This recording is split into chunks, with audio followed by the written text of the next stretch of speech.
Hello everybody and welcome to a new video. You know how I always claim that I'm going to be super productive and film 2 videos and edit 2 videos back to back and then I never actually do? Well, yeah, so I'm working full time in the office an hour and a half away next week, 4 days in a row. So I have no time to do much of anything. Also, don't mind any noise you hear in the background. My mom is watching TV in the living room, and I can hear it, so I'm kind of worried that you guys can hear it. But, well, for today's video, I am doing what I talked about last week and going through my entire stomach diagnosis journey, not bit by bit, because I don't want this to be like a 4-hour video, because it would be a 4-hour video, let me tell you that much. But I am going through it to essentially see, so you guys can see what it's like. I talked about in my video last week about how difficult it is to have a diagnosis journey, and so this week I'm going to talk about my diagnosis journey. So I really noticed that I was having stomach problems starting in 2020. I'd been previously diagnosed with IBS, where it goes between C and IBS-D, and I don't know if that's why I had increased my fiber intake by a lot and I could not go to the bathroom.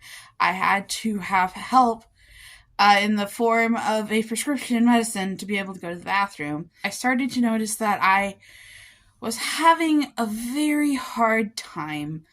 I made up some bananas and some chocolate peanut butter dip, and I tried to eat the first one, and then I got partway through the second one, and I was like, I can't do it, I feel sick. I went to the doctor, and there was really no explanation. And I think that I on and off had stomach problems. I was experiencing what I'm pretty sure were low blood sugar episodes, but I didn't have a blood sugar meter at the time because I wasn't diabetic yet.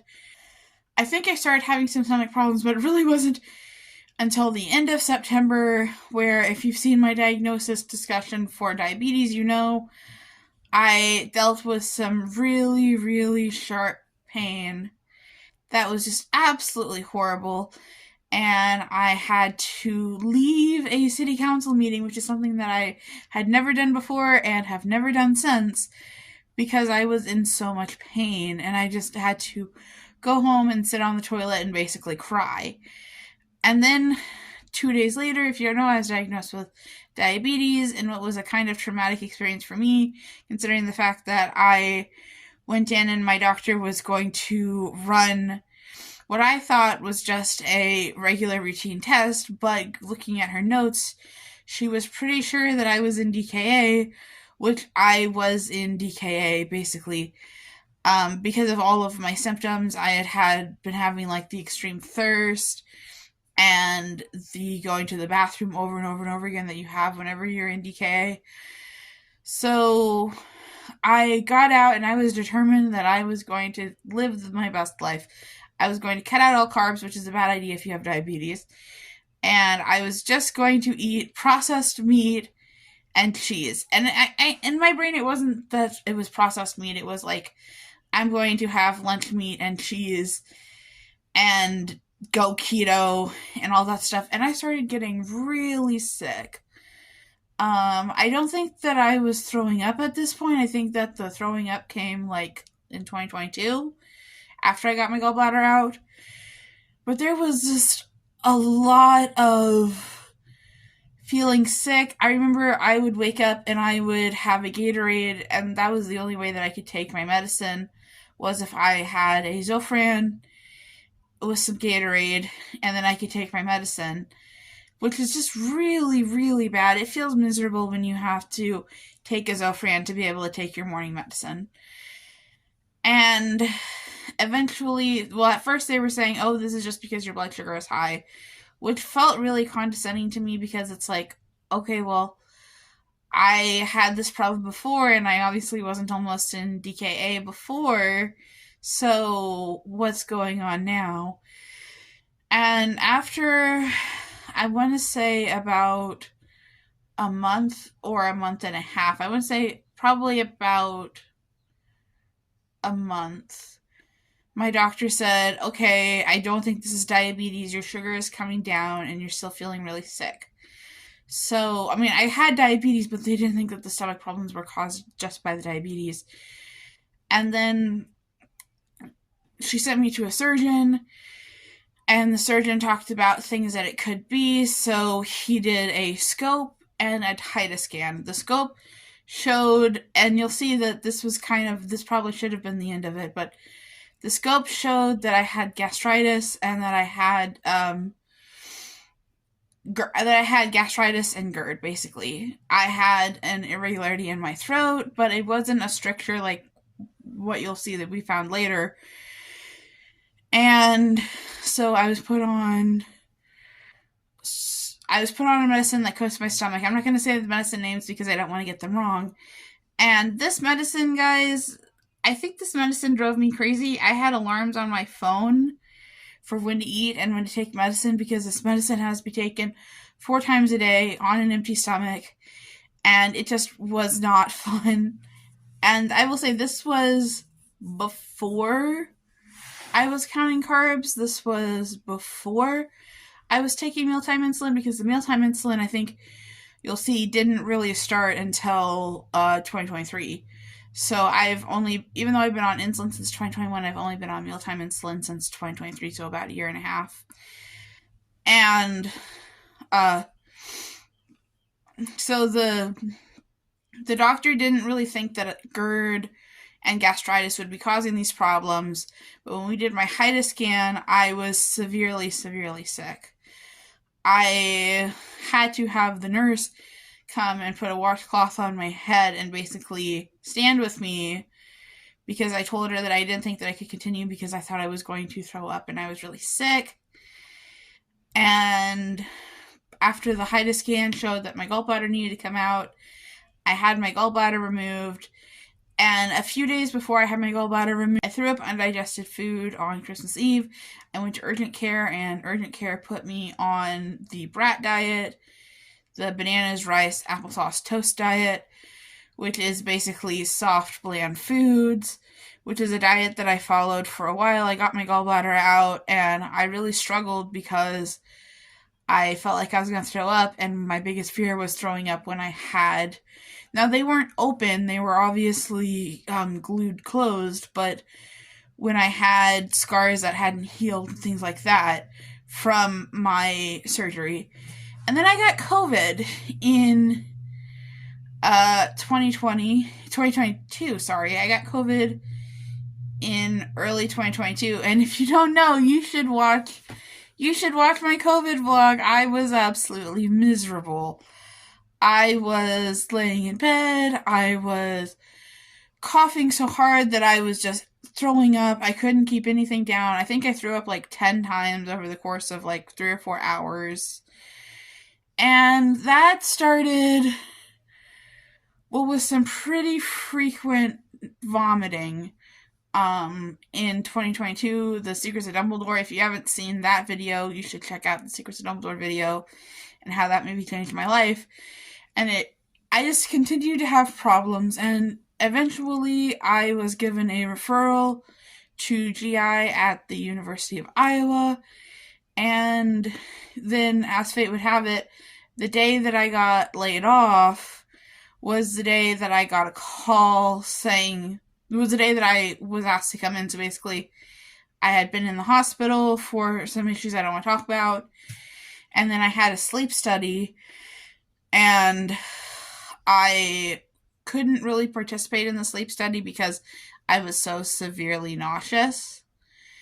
And then I went to this appointment with the GI, and I don't remember if it was the GI or if it was later my endocrinologist that said, maybe you have a sensitive stomach to metformin. But the GI confirmed what had been suspected by the surgeon, which was that I likely had gastroparesis. All of the symptoms fit gastroparesis.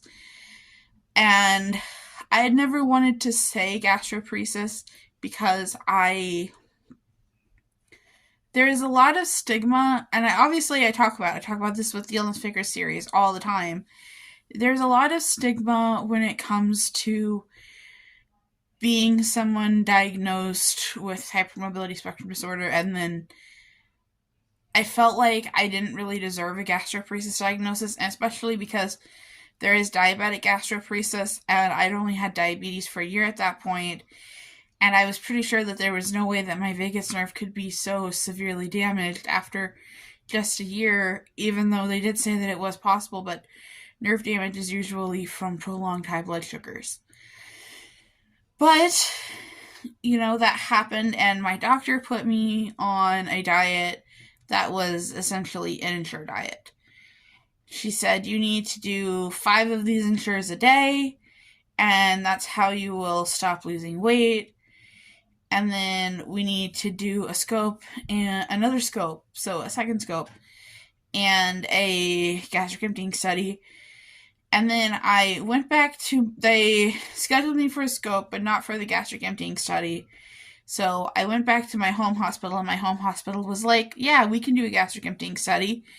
And then, again, you guys, you'll notice that I am talking about all of these things that I actually made videos on the way. So that's how you can tell that I have been, documenting this journey, but not so much as of late. We'll get to why. But I had been laid off, so all I really had to do was look for jobs and take care of my medical issues. So I started really investing time in my medical issues, and then I had the gastric emptying study that showed that I was borderline normal, and I felt defeated because I was like, oh great, we're back to square one. The Ensure drinks were making me sick, not nauseous this time, but severe heartburn. I remember having 3 or 4 days of heartburn. And when I say, I don't mean 3 or 4 days where I had heartburn. I mean 3 or 4 days of heartburn, just continuous heartburn from the Ensure drinks. So actually, I think the problem was that originally I wasn't doing Ensure. I was doing the brand that had lactose in it. So I think it was the store brand. And then I switched to Boost because these drinks are expensive. These drinks are for $6, which is basically I was having 4 to 5 a day because that's what I needed to hit my calorie goal. I was spending $11 a day, and yes, I had money because of having waiting for my severance check to come, which was $4,000. And then after the gastroparesis diagnosis, I basically gaslit myself into thinking that I wasn't really sick, that this was all in my head, that I could just stop anytime I wanted to, so I started binging. And at first, I was throwing up the food when I would binge. And I don't know if it was intentionally, if I was binging so much that I would throw up on purpose, or if I was binging and then I would throw up. And what I hadn't talked about up until this point is that I had started, if you watch my atypical anorexia story from when I was in high school, I'd also dealt with eating disorder throughout 2020. And so in 2022, the eating disorder kind of came back in the form of, oh my God, I'm not losing weight anymore. I need to stop eating. And just obsessing over food even more than I was already obsessing over being sick. So my stomach problems basically went away. My blood sugar went through the roof. And I started on Humalog. Oh, and I gained I don't even know how much weight. I think I gained 60 pounds. And so I was binging. My blood sugar was through the roof, but I wasn't nauseous. And I think that kind of, the job at KCAU was what it was. And it's one of those things of, the job was exactly what they presented. There was no exaggerating. There was no, oh, I thought it was this and it was actually this. No. The job was exactly what I knew it was. It's just that I wasn't who I thought I was. I'm not someone that can just have a job where I go in and do the same thing every day. And there is nothing wrong with that. That is like a perfectly valid work style. If you're someone that you work that way, I know society sometimes makes it seem like that's not, but no, you are good. You are perfect. Don't let anyone say that's not a good work style. Just for me personally, it didn't work out. And, but what I noticed was that whenever I wasn't binging, whenever my sugar wasn't high, I was nauseous, you know? I went inpatient and for the first time tried, I swear, miracle drug. I tried Reglan. And for the first time in years, I had an appetite. I was hungry. I wanted to eat. So, Reglan was a thing that we did for a little while. We had to end up stopping it because of interactions with other medications. Uh, that's why they don't really use Reglan so much, because of the fact that it interacts with medication so much. But I went on Reglan, and so I had Reglan and I had Zofran, and I struggled with stomach issues. But then when I got out of eating disorder treatment, I didn't go back to binging per se, but I went back to keeping my blood sugar high, and I just was not doing well. I wasn't nauseous, but I was not doing well with my depression, even though I knew that I was going to be quitting. Every day seemed like it was going to be 2 days longer until I quit. So instead of being a day closer to quitting, it felt like I was a day further away from quitting. And it was just so hard. And then I moved, if you guys, again, going through my channel, this is kind of everything on my channel. I quit the job. I moved to Chicago. I got back on metformin. I started getting really, really serious about wanting to get my blood sugar back in check. I wanted to go back to what I was doing in 2021 and 2022, where my A1C had been like 5. Or I don't think it ever got down to 5. I think it got down to like 5.2. So, like, I was a rock star. And I went back on metformin, and I remember one morning, I started getting really nauseous again, which was really disappointing because it meant that basically that metformin probably was causing my stomach issues. So I remember one morning, well, first of all, I chronically, the entire time that I was at UC, I chronically dealt with nausea in the morning. Even when I was binging, I was still dealing with nausea in the morning, and I just wouldn't eat in the morning, and then I would binge in the afternoon and the evening. So I remember one morning, I went to the cafeteria, and I got a bowl of yogurt with granola on top of it, and then I got a bowl of, I think chocolate oatmeal, and I ate it, and then I got up and ran to the restroom. So it wasn't just that I threw up, because let me tell you guys, I am like an expert at throwing up. I'm an expert at hitting my mark, getting sick into a sick bag, or getting sick into a sick bag, getting sick into a toilet, getting sick into a trash can. I am like an expert. But I just projectile vomited all over this bathroom. And of course I was sick, so I couldn't clean it up, so I felt so bad because I had to say, hey, you need to clean the bathroom. I just projectile vomited all over the bathroom, over the handicap stall. So I felt so bad. And that started my stomach issues being at the forefront again. I went off metformin. Again, I noticed that when my sugar was high, I didn't feel sick. When my sugar was normal, I did feel sick.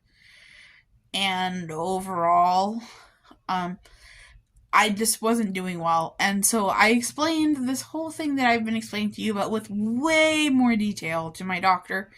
And she said, okay, I'm going to send you to the GERD bot, which is like Northwestern Medicine's screening program for GERD.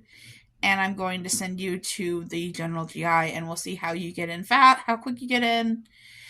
And then I think at the beginning of December, I got in to see a GI in the suburbs, which was a fun, interesting journey that involved trains and buses and Ubers and cost about $50 to get there. It was a lot. And then uh she was mostly unhelpful. She said that I needed to get off dairy, which I have basically gotten off dairy because I absolutely agree.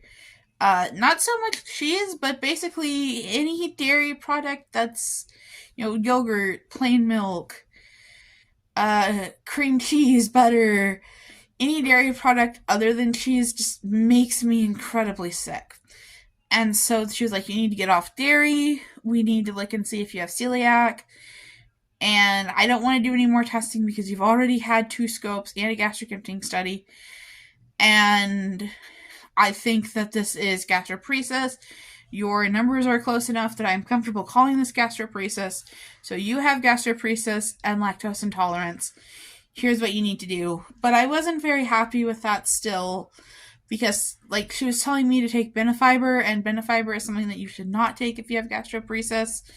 You should not take fiber because fiber slows down the digestive tract. But about a month later, I got called from a different GI clinic at Northwestern to see the actual GI because I had seen an NP, and there is nothing wrong with NPs. It's just when you have a complicated case, you probably need to see more than an NP, especially for a specialist. So I went to see an MD, and she said, I agree. I think you have gastroparesis, and I think you have GERD, and maybe celiac, and lactose. So let's run all these tests. And let's also test your iron, because the last time you had your iron tested was 2 years ago, and you were anemic. So I did the test, and the test showed that I was anemic. It showed that I had celiac antibodies. And so she said, okay, I think that you have gastroparesis and celiac. I think that those are your diagnosis, and the lactose. And, which, by the way, lactose intolerance is, not uncommon. It's actually common. It's 60% of the population actually has lactose intolerance. Really makes you wonder why we love cheese so much and other milk products. I had to wait because obviously this is Northwestern, and they said, we'll get you in for your tests as soon as we can. So at the end of at the end of March, I was booked in to see the scope and to have a scope on both ends. And let me tell you, I knew right away before the test even happened that I didn't have Crohn's, because whereas people with Crohn's talk about being in severe pain and feeling horrible when they have their clear liquids day and when they do their cleaning out, I felt amazing. I felt better than I had felt since I moved to Iowa. I couldn't remember ever feeling so good with my GI symptoms by literally just having Gatorade and chicken broth and Sprite. And so I ended up, how do I explain this? I ended up, they found some precancer in my scope, and so it was bye-bye red meat, no more red meat, which is what I had used to bring my iron up, was by just eating a ton of red meat. So no more red meat, and she confirmed that I had severe GERD, and that I had a level 3 stricture in my esophagus. My esophagus was too damaged to be able to fix it, so she wants me to get it checked again, which, if I ever have another day off work, trust me, I will. But I am going to have a couple days off work, first of all, to go see the GI, and then second of all, so first I have to go see the GI, and then I have to get scheduled, and then I have to have it. All of the things. And then the final test. The final gastric emptying study. And I was expecting that it would come back somewhat normal. I was expecting that it would be either on one side or the other really close. So either just barely negative, like it had been before, or just barely positive. That's what I expected. which is why I was really depressed when I found out that it was completely negative. It was right within the normal bounds all the way through, right at the halfway mark all the way through. And so the final diagnosis was yes. Oh, and I also forgot to mention with the celiac, even though I had very high levels, like not a like borderline celiac test, my celiac test was really high, but I didn't have any damage yet. So the changes have occurred in my body where celiac could happen, but celiac hasn't happened yet. So my plan was to eliminate gluten, eliminate dairy, eliminate red meat, and try to increase fiber. So as you can see with this diagnosis journey, there are lots of twists and turns. There are periods of time where you feel better, periods of time where you feel worse. There are times when you are sure there is a diagnosis, and there are times where you honestly feel hopeful and hopeless. You feel hopeful, you feel hopeless. Now I feel pretty good. I take a very strong antacid every single morning before I eat. And I'm not going to say that all of my symptoms have completely gone away. I'm not going to say that I never feel nauseous or that I never feel kind of sick. Interestingly enough, simple, like, I still eat, like, a really simple diet of, like, chicken, rice, ramen, things that aren't very complicated to digest, and that seems to work for me. And yeah, I'm glad that I have symptom relief, and it is weird to say, and I think that I may make a whole separate video about this. It is weird to be like, oh, I have severe acid reflux and that's what makes me nauseous. But that's what it is, at least for now. And I can treat it with diet. And yes, that makes things complicated. I cannot tell you how much I would love to be able to have yogurt and peanut butter every morning for breakfast. That was what I ate when I was sick. And even though it made me sick, like now we know that it was making me sick, it still feels like a wholesome comfort food. And sometimes I still sneak off to the grocery store and have a little container of whey, which is the like really, really fancy yogurt that comes in the glass container. But you know, I've learned that I have to do what's best for my body, and I've learned that you don't have to have the most severe diagnosis to have symptoms, and that there is a whole range. Just like there are people with type 2 diabetes who completely manage it with diet and exercise. There are also people like me who have type 2 diabetes and are on so much insulin that I can't use an insulin pump. So just like there is that spectrum of diabetes that I can accept, and I think that I made a video about this. I'll have to go back, and if not, maybe I'll make another video about accepting that I have type 2 diabetes. Just like how type 2 diabetes comes in a whole spectrum, so too does GERD. And some people have just normal, occasional sour burps and a little bit of heartburn, and some people have really severe nausea and vomiting like what I have. And so I think if you take anything from this video, any singular thing from this video, I hope that you take from this video that a diagnosis journey is hard and trying. You're not the only one that feels like it's impossible, but you will eventually have an answer. And you can't, I know that it can feel comforting to have any diagnosis, but if you have the wrong diagnosis, you're not going to get better. Like, I thought that I had gastroparesis, so I had those Ensure drinks and they made me sick. Well, come to find out, milk. Don't do it. Milk is bad for me. And I would have never had them if it weren't for having at the time an incorrect diagnosis. And this next video that I'm going to record in probably 15 or 20 minutes after I take a little break is going to be exactly about that, about self-diagnosis and about how I feel about self-diagnosis. So, alright guys, thank you for watching this very long video, and I'll see you next time!